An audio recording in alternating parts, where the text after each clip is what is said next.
ইসলামাবাদে শান্তি আলোচনায় বসছে না ইরান যুক্তরাষ্ট্র। এবার ইরানের সঙ্গে শান্তি আলোচনার উদ্দেশ্যে মার্কিন প্রতিনিধি দলের পূর্ব নির্ধারিত পাকিস্তান সফর বাতিল করেছে যুক্তরাষ্ট্রের প্রেসিডেন্ট ডোনাল্ড ট্রাম্প। ওয়াশিংটন ডিসির স্থানীয় সময় শনিবার সকালে মার্কিন সংবাদ মাধ্যম ফক্স নিউজকে এ কথা জানান তিনি। আর পাকিস্তানের প্রধানমন্ত্রী ও সেনাপ্রধান আসিম মুনিরের কাছে তেহরানের দাবি বা শর্তের আনুষ্ঠানিক তালিকা তুলে দিয়ে আগেই ইসলামাবাদ ছেড়েছেন ইরানের পররাষ্ট্রমন্ত্রী আব্বাস আরাগচি। বিস্তারিত ডেস্ক রিপোর্টে।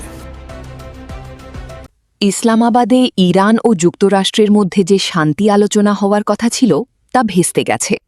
যুক্তরাষ্ট্রের প্রেসিডেন্ট ডোনাল্ড ট্রাম্প মার্কিন প্রতিনিধি দলের পূর্ব নির্ধারিত পাকিস্তান সফর বাতিল করেছেন।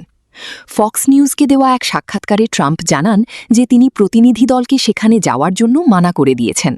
তার মতে ১৮ ঘণ্টার দীর্ঘ ফ্লাইট ধরে সেখানে গিয়ে অর্থহীন আলোচনা করার প্রয়োজন নেই, কারণ এখন সব নিয়ন্ত্রণ যুক্তরাষ্ট্রের হাতে। অন্যদিকে ইরানের পররাষ্ট্রমন্ত্রী আব্বাস আরাগচি আগেই ইসলামাবাদ ত্যাগ করেছেন। যাওয়ার আগে তিনি পাকিস্তানের প্রধানমন্ত্রী শেহবাজ শরীফ ও সেনাপ্রধান আসিম মুনিরের সঙ্গে উচ্চ পর্যায়ের বৈঠক করেন এবং যুদ্ধবন্ধে তেহরানের দাবি বা শর্তের একটি তালিকা পাকিস্তানের কাছে হস্তান্তর করেন। যুক্তরাষ্ট্রের চলমান অবরোধের বিপরীতে ইরানের সামরিক বাহিনী IRGC কঠোর হুঁশিয়ারি দিয়েছে।